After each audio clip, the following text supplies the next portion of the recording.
S நம்ம இப்போ ஒரு காஃபியை போட்டுட்டு நேராக வந்து ஃப்ளிப் கிளாஸ் வந்திருக்கும்.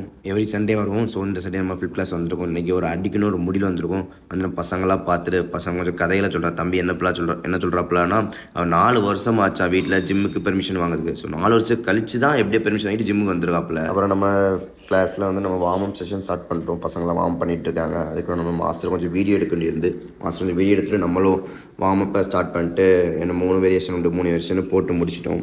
கொஞ்சம் இப்போ மாஸ்டர் கொஞ்சம் தம்பி கொஞ்சம் டெவலப்மெண்ட்ஸ் கொஞ்சம் சொல்கிறாங்க. நான் போன வாரத்தோட இந்த வாரம் ரொம்ப இம்ப்ரூவ்மெண்ட் பண்ணிட்டான். இப்போ ஓனாகவே அடிக்க ஆரம்பிச்சிட்டான் சப்போர்ட் இல்லாமல். ஸோ நல்ல இம்ப்ரூவ்மெண்ட்டு. ஸோ அதை அடுத்து நம்ம பசங்க ஒவ்வொருத்தரும் அடிக்க ஆரம்பித்தாங்க. பசங்க எவ்ரி வீக் வர மாட்டாங்கன்னா ஏதாவது 1-2 வீக்கும் மிஸ் ஆயிரும். இருந்தாலும் நல்லா பர்ஃபார்மன்ஸ் பண்ண தான் செய்கிறாங்க. நல்லா இம்ப்ரூவ்மெண்ட் பண்ணாங்க. இந்த பையன் வந்து போன வீக்கு பயந்து வரல. ஆனால் இந்த வீட்டுக்கு வந்தால் அடிச்சிட்டான். நம்ம பிரதரும் அடிச்சிட்டாப்புல. குட் இம்ப்ரூவ்மெண்ட் தான். நம்ம அடிக்கிறோம். நம்ம கொஞ்சம் பரவாயில்லாமல் அடிக்கிறோம். சரி அடிச்சிடலான்னு சொல்லிட்டு ஒரு இல்லாமல் அடிக்கிறோம். ஆனால் கூடிய சீக்கிரம் அடிக்கிறோம் நம்புகிறோம். அப்புறம் கொஞ்சம் வித்தைகளை கொஞ்சம் காமிக்க வேண்டிய இருந்து அப்படிலாம் எல்லாம் சும்மா ஃபன்னுக்கு பண்ணிட்டு இருந்தோம்.